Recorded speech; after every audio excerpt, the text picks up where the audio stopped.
এই মুহূর্তে 23 বলে 42 রান করতে হবে শ্রীলঙ্কার। সেখানে ম্যাচ কিন্তু শ্রীলঙ্কার দিকে ঝুলে আছে, তার কারণ 161 রানে 3 উইকেট। আজকের নিশাঙ্কা সমস্ত কিছুর রেকর্ড ভেঙে দিলেন। কোন রেকর্ড? এই টুর্নামেন্টে শ্রীলঙ্কা যে ব্যাটটা প্রথম দিকে করছিল, মাঝে একেবারে হারিয়ে যাওয়া, তারপর তো ফাইনালে উঠতে তারা পারলো না, কিন্তু আজকে ভারতের সঙ্গে সত্যি 200-র ওপরে রান চেস করতে নেমে এখনো পর্যন্ত 94। এই জায়গা থেকে আমার কোথাও কোথাও মনে হচ্ছে যে ভারতকে একটু না না না না আমার সেটা মনে হচ্ছে না। তার কারণ ভারত খুব রিল্যাক্স, আজ এই খেলাটা একেবারে রিল্যাক্সে নিয়েছে। তবে আপনার কি মনে হয়, যদি আজকে শ্রীলঙ্কার সঙ্গে হেরে যায় এবং হেরে যাওয়ার চান্সটা বেশি, তাহলে কি পাকিস্তানের সঙ্গে ভারত চাপে থাকবে? মোটেই না। ভারত পুরোপুরি ভাবে সেই আগের ভারতেই আছে, কোনো রকম এদিক ওদিক না। আজকের এই ম্যাচটা একটু হালকা চালে নেওয়া। তবে শ্রীলঙ্কাকে ছোট করব না, তাদের ব্যাটিং আজকে সত্যি ভারতের ব্যাটিংকেও ছাপিয়ে গিয়েছে। যেখানে 100-র ওপর পার্টনারশিপ, সেখানে নিশাঙ্কা 51 বলে 95 খেলছে। আমি এই যে সময় ভিডিওটা করছি 16.3 ওভার হয়ে গেছে, 21 বলে 40 করতে হবে শ্রীলঙ্কার, লড়াই হবে। তো সেই জায়গা থেকে তাকে যোগ্য আজকে সঙ্গত দিয়েছেন কুশল পেরেরা। তিনি 32 বলে 58 রান করে আউট হয়েছেন।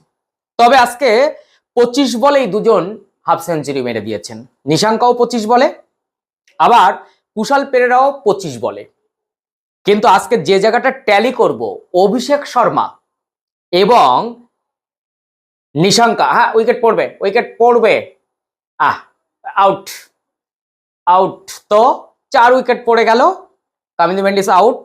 যে জায়গাটা বলছিলাম আপনাদের, যে 31 বলে 61 করে আউট হন অভিষেক শর্মা, মার কাটারি ব্যাট। আজকে কিন্তু নিশাঙ্কাও 31 বলে 61 ছিলেন। এখন এই মুহূর্তে তিনি ব্যাট করছেন 95, নট আউট। এখন যে পরিস্থিতি এসে দাঁড়িয়েছে, 21 বলে 40 দরকার শ্রীলঙ্কা জিততে গেলে। শ্রীলঙ্কা শুরু করেছিল ভালো 2025 এশিয়া কাপ, মিডিলটা এত বাজে গেল, শেষটা খুব দারুণ করে এবং বিশ্বের 1 নম্বর টিমের সঙ্গে চোখে চোখ রেখে লড়াইটা তারা করছে। কিন্তু এই শ্রীলঙ্কা কোথায় হারিয়ে গিয়েছিল? কারোর ব্যাটে রান ছিল না। আজকে ভারত যেখানে 202 রান করে দেয়, 203 করতে হবে।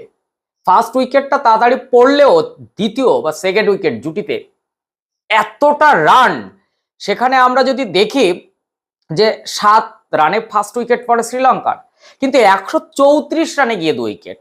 সেই সময় কিন্তু 12.2 ওভার পুরো কবজা করে নিয়েছিল, বা এখনো কবজায় আছে শ্রীলঙ্কার। কিন্তু এই পরিস্থিতিতে বাই চান্স যদি এই 20 বলের মধ্যে নিশাঙ্ক আউট হয়ে যান, তাহলে কিন্তু ভারত আবারও ম্যাচ জিতবে এবং একেবারে অপরাজিতভাবে 2025 এশিয়া কাপ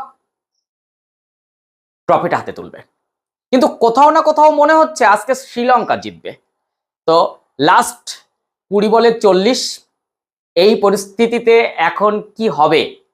আপনার কি মনে হচ্ছে? আপনি খেলাটা দেখছেন তো, কি ভারত জিতবে কি জিতবে না? আমার কোথাও মনে হচ্ছে ভারত কিন্তু ম্যাচে এখনো আছে, হ্যাঁ 2 রান হয়ে গেল যদিও, তবুও বলছি 19 বলে 39 না 1 রান হয়েছে।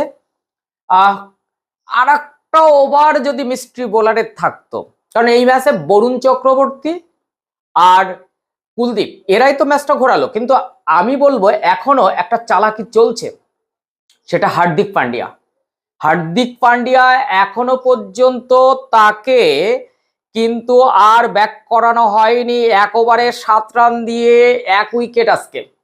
এই পরিস্থিতিতে তার কিন্তু 3-3টে ওভার, তবুও তাকে ফেরানো হয়নি। আসলে আমি বুঝতে পারছি না সূর্যকুমার যাদব ঠিক কি বোঝাতে চাইছেন। সবাই বলো সঞ্জু স্যামসাং ইত্যাদি, সবাই এসে বলছে না এটা থার্ড এম্পায়ার নেওয়ার দরকার নেই, সেই আবার একটা রেফারেল খোয়ানো হলো।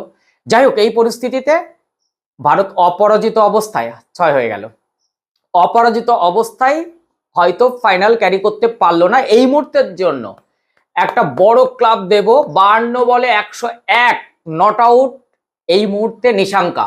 ভারতের বিরুদ্ধে এত বড় রানের মানে এত চেস করতে গেলে, এত বড় সংখ্যার একটা চেস 203 করতে হবে, সেখানে নিজে একাই 101 নট আউট।